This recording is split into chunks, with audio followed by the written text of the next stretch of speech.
প্রিয় দর্শক, এই মুহূর্তে দেশ এবং প্রবাস থেকে যারা সবুজ টিভি ইউটিউব চ্যানেলের সাথে যুক্ত রয়েছেন সকলকে জানাচ্ছি স্বাগতম। দর্শক, আজকে আমি আপনাদেরকে পরিচয় করিয়ে দেব এই সড়কটি। এটি হচ্ছে নোয়াখালী সদর উপজেলা।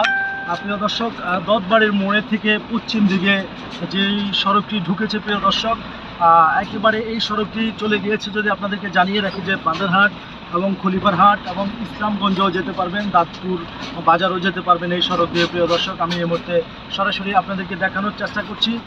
দেশ এবং প্রবাস থেকে যে যেখান থেকে দেখছেন আপনাদের মতামত অবশ্যই জানাবেন, আমার কথাটা শুনতে পাচ্ছেন কিনা সেটাও জানাবেন। প্রিয় দর্শক, আমি যদি একটু আপনাদেরকে জানিয়ে রাখি যে সড়কের যে অবস্থা, আসলে সড়কের বেহাল অবস্থা। এখানকার একেবারে যে ব্যাটারি চালিত অটোরিকশা যেগুলো চলে সেগুলো কিন্তু খুবই ঝুঁকি নিয়ে কিন্তু পারাপার হচ্ছেন প্রিয় দর্শক।